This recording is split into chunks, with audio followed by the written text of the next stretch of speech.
Assalamualaikum warahmatullahi wabarakatuh. Kali ini penulis ingin bahas soal gimana sih menyikapi kalau eh, ada ada orang yang sepuh, orang yang tua di jalan. Juga berkenaan dengan ini, bagaimana menyikapi orang yang eh, punya keterbatasan kemampuan ya. Ya bisa karena rabun jauh, bisa karena apa jenenge orangnya trauma, nggak berani kencang tapi serudak-seruduk gitu ya. Orang yang iya nggak menguasai kendaraan. Jadi harus diakui ya bahwa nggak semua orang yang ada di jalan itu adalah orang yang punya cukup kemampuan, punya cukup uh, skill, pengetahuan yang uh, bisa layak untuk di jalan. Jadi ada yang sebenarnya nggak layak ada di jalan, tapi itu ada di jalan. Nah ini bisa dibagi, ya kasarannya bisa dibagi menjadi dua. Yang satu adalah orang yang tahu bahwa dirinya memang nggak mampu dan berusaha untuk bagaimana caranya biar orang lain aman walau dirinya benar-benar nggak mampu. Yang satu lagi yang tahu dirinya nggak mampu tapi memaksakan diri, nggak peduli dengan keselamatan yang lain. Nah seharusnya sih ya, seharusnya orang kalau nggak punya kemampuan di jalan ya nggak boleh ada di jalan. Tapi ada kan ya yang terpaksa atau yang memaksakan diri. Kalau untuk yang apa jenenge, yang tahu diri lah ya, misalnya tahu dirinya itu nggak bisa kencang, dia jalan lambat. Itu ya bisa karena macam-macam ya, nggak cuma karena apa memang jarak pandangnya pendek gitu. Ada juga yang karena memang pernah kecelakaan terus trauma, nggak berani kencang dan seterusnya. Kalau tahu dirinya lambat terus dia memberi jalan untuk yang lain ya no problem ya.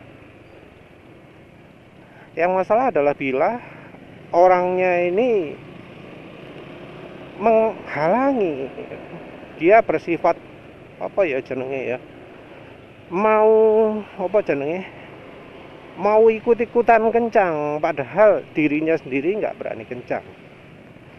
Jadi orang-orang kayak gini tuh kita sering lihat kalau pas jalur kecepatan segini ya 10 km per jam, dia itu jadi yang paling cepat nyeludur. Itu loh yang contohnya pengendara Mio tuh, kira-kira kayak gitu lah. Kalau kecepatannya pelan sekali dia cat ya. Tuh ambil segala kesempatan, ada kesempatan nyalip langsung nyalip walau kendaraan dia nggak kencang. Itu cuma contoh kecil ya. Tapi pas kendaraan-kendaraan lain kencang, dia pelan. Bisa dilihat sendiri kan,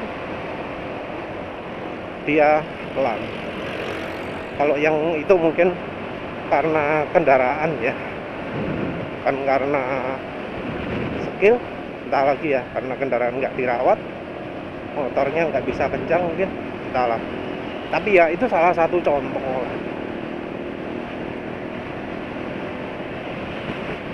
Contoh yang lain yang penulis barusan diprotes sama pemirsa itu adalah kalau ada orang ya yang ragu-ragu, dia mau nyalip ragu-ragu, padahal yang depan udah nyalip, dia milih berhenti. Ya padahal depan udah nyalip tapi dia milih tidak nyalip, terus nunggu keadaan lama gitu ya. Jadi ada truk panjang gitu ya, dia berada di posisi kanan belakang. Di belakang no problem, tapi masalahnya ada di bagian kanan, menutupi orang yang mau menyalip truknya itu juga. Yang seperti itu penulis ya pernah lihat. Bahkan ada juga teman penulis yang mengalami ragu-ragu seperti itu. Enggak selalu orang tua ya, soalnya ada pemirsa yang ngomong itu orang tua gitu ya. Enggak selalu.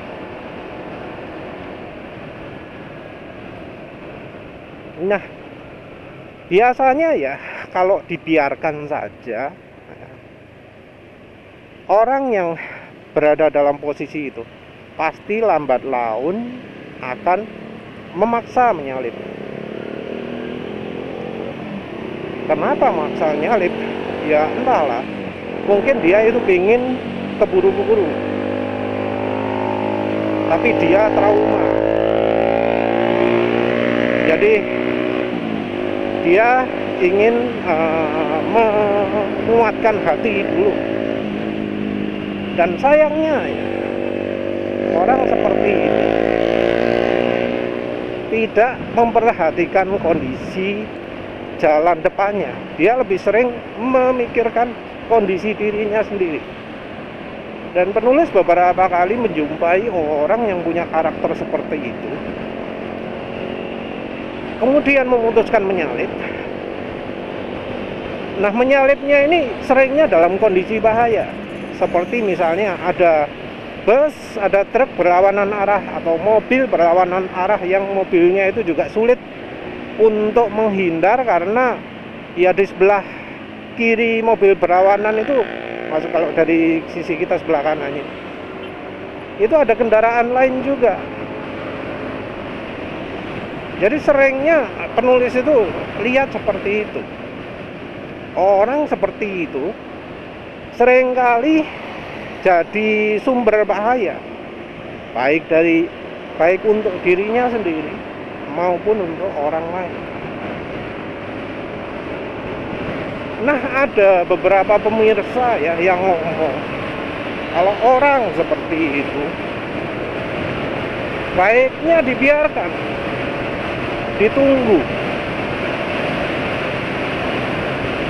Jadi dianggapnya kalau misalnya kita mengklakson itu adalah tindakan tidak sopan. Apalagi bila yang mengendarai itu orang tua. Kalau orang tua katanya harus sopan di jalan. Kalau diklakson ada kemungkinan orang tuanya terus nanti kaget. Nanti kalau kaget katanya malah panik, malah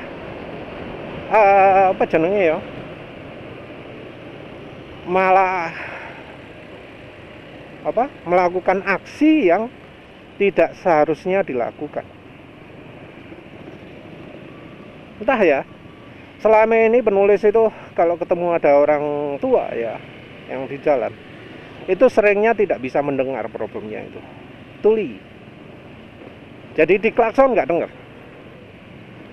Penulis juga pernah mengalami crash berat karena ada orang yang nyebrang jalan itu nggak melihat motor penulis. Sudah diklakson, didem, nggak tahu. Ternyata orangnya tuli dan rabun jauh ya. Rabun ya, mungkin rabun jauh dan dekat mungkin ya. Yang kebetulan ada penumpangnya saat itu juga ya paham memang si bapaknya itu nggak layak ada di jalan. Jadi kalau ada yang ngomong di klakson terus jantungan, itu ya aneh ya. Menurut penulis itu nggak lihat kondisi sebenarnya di jalan. Kalaupun orangnya takut diklakson, wah bahaya sekali itu ya, karena penggunaan klakson walau jarang itu cukup sering. Kalau pengendaranya itu suka motong jalan orang, suka menghalangi, pasti akan kena klakson. Kalau itu orangnya panik, ya nggak akan bisa bertahan di jalan. Terus yang ngomong soal seperti itu juga mengungkapkan kalau ada orang tua di jalan itu harus dihormati, harus di apa jenenge ya, kita harus ambil posisi bawah lah. Tapi yang ngomongnya berlebihan juga, ngomong orang tua yang umurnya berkali lipat umur kita. Penulis sendiri termasuk tua ya.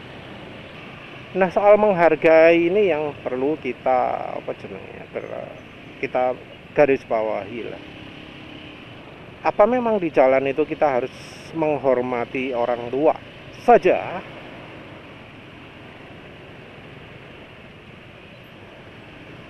Menurut penulis tidak ya. Kalau di jalan ya kita harus menghargai semua orang, mau muda mau tua. Yang nggak perlu dihargai itu orang yang seenaknya. Jadi bukan dari umurnya, tapi dari perilakunya di jalan. Kalau dia merasa seenaknya, ya menurut penulis orang begitu nggak perlu dihargai. Ya walau tentu kita jangan ambil sikap yang apa jenenge, yang ekstrim gitu ya. Kita perlu ambil sikap yang termasuk nggak agresif. Pokoknya jangan sampai timbul konflik. Kadang ya orang-orang yang apa seperti itu, entah muda, entah tua, entah cowok, entah cewek, enggak apa jadinya, enggak normal cara pikirnya. Karena ya mau nggak mau ya orang yang nalarnya kurang pun bisa ada di jalan juga. Repot kalau kita ketemu orang yang ya nggak punya nalar. Dan nggak punya nalar ini sumbernya macam-macam. Nggak harus sering minuman keras, sering mabuk-mabukan, nggak cuma itu saja. Orang biasa pun dia bisa mengalami itu. Misalnya orang yang terlalu gemar sosmed sampai nggak bisa istirahat, orang yang terlalu berlebihan dengarkan musik nggak tidur gitu ya, orang yang suka main game jarang tidur, itu kan mentalnya sering rusak ya. Jadi orang kalau jarang tidur, mau nggak mau otaknya pasti rusak. Nggak peduli itu mau pakai orgonet atau apapun ya, biasanya jadi mentalnya rusak. Jadi kalau kita itu lihat ke grup-grupnya orgonet kan banyak orang yang istilah ngomong gak karu-karuan gitu loh ya. Saya merasa kena teror, saya merasa diikuti gini, saya merasa ada macam-macam gitu ya. Nah, itu adalah ciri orang yang pemikiran sudah tidak sempurna lagi. Jadi kadang di jalan seperti itu.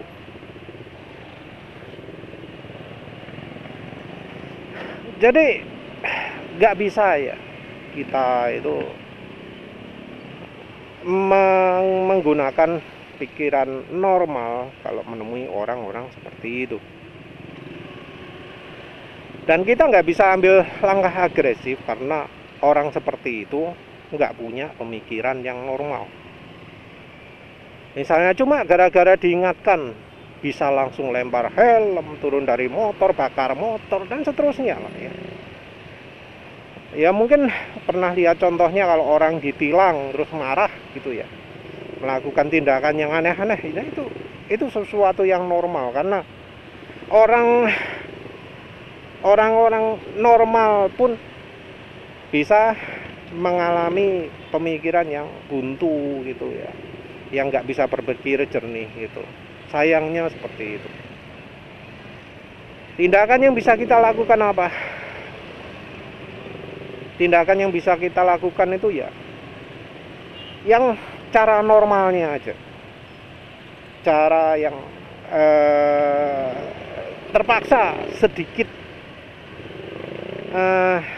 ada dorongan tapi nggak sampai terlalu agresif. Jadi misalnya kita kasih klakson, kita bel apa jenenge ya, nggak usah panjang-panjang ting gitu, karena bisa jadi kalau kita bel terlalu panjang ya, bisa timbul konflik. Yang maunya kita itu bisa segera cepet minggir, cepet selesai, malah jadi apa jenenge, malah jadi berkepanjangan. Jadi makanya penulis kalau nemui kayak gitu, kalau klakson pendek. Terus apa perlu diingatkan? Karena ya orang-orang semacam itu biasanya akan membahayakan orang lain juga. Nah ini, mengingatkan itu cuma bisa kita lakukan ke orang yang masih berpikir normal. Jadi kalau nemui orang yang pandangannya kosong, orang yang matanya nggak fokus, orang yang lirik kiri kanan cepat sekali gitu ya, ya baiknya mending diam aja, lebih aman. Ya berharap ya kepada yang di atas itu orang nggak bikin celaka orang lain aja.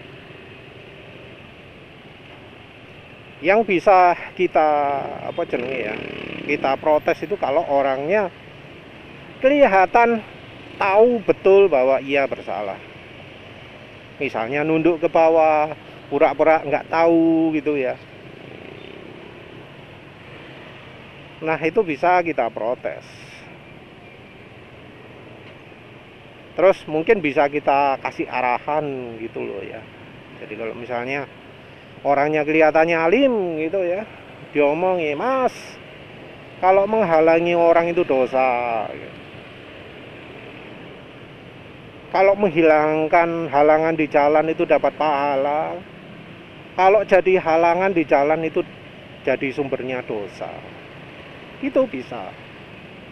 Tapi kalau wis orangnya pandangan kosong, mata lirik kiri kanan cepat gitu, aduh itu bahaya. Lebih amannya sih kalau nemui orang seperti itu, jauh-jauh, menjauh, baik ngalah, dibiarkan apa jalan paling yang, atau kalau ada kesempatan salib, tinggalkan orangnya, jangan sampai deket-deket.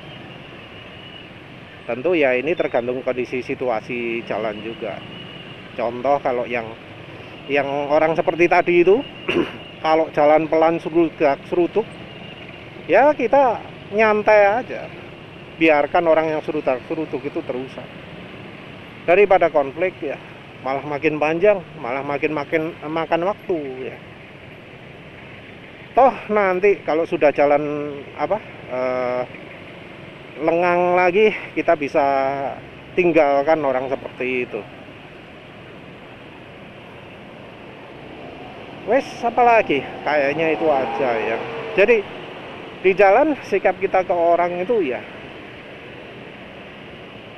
kita nilai orang itu mencelakakan orang lain atau tidak. Nggak ada hubungannya dengan umur, nggak ada hubungannya dengan apa jenis kelamin, mau cowok mau cewek. Kalau dia menghormati kita ya kita hormati, kalau dia nggak menghormati ya mengapa kita harus hormati, gitu kan. Kalau emang tujuannya sama-sama untuk bikin jalan itu aman ya, ya kita dukung. Kalau misalnya dia eh, membahayakan orang ya kita biarkan atau kita ingatkan. Mengingatkan juga nggak bisa sembarangan, kita juga harus lihat orang karakter macam apa yang kita ingatkan tersebut. Ya wes lah, itu aja. Terima kasih udah menonton. Assalamualaikum warahmatullahi wabarakatuh.